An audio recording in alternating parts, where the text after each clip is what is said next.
Bu, dengarin sih kok aku diceluk. Biasanya kan aku lek mrene kan ngenteni akhir pekan. Iya, ono apa, Bu? Perkara oma, kan iki omahe bapak ibu ya. Ibu kan ya wis tuwa. Dadi tak omongno ket saiki ae. Kate tak dom ngono lho, ya. Lah kan sampai wis di omah.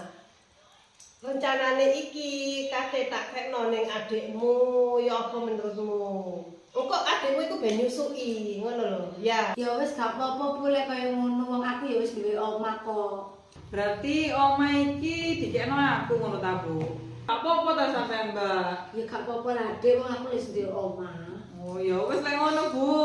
Alhamdulillah ya ngono, seneng kan ibu lek anake akur. Gak apa-apa ya, soalnya kan anjene selama iki kan sing ngerampet ibu ya adikmu. Wes saiki sampe nampune kayak piro ning mbakmu? Lah aku saiki yo duwene mek 10, Bu.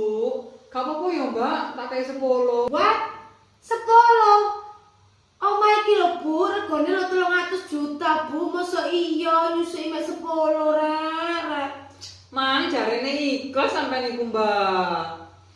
Mbak sih ikhlas ya gak 10 rek. Didelok harga jualnya omah iki piro?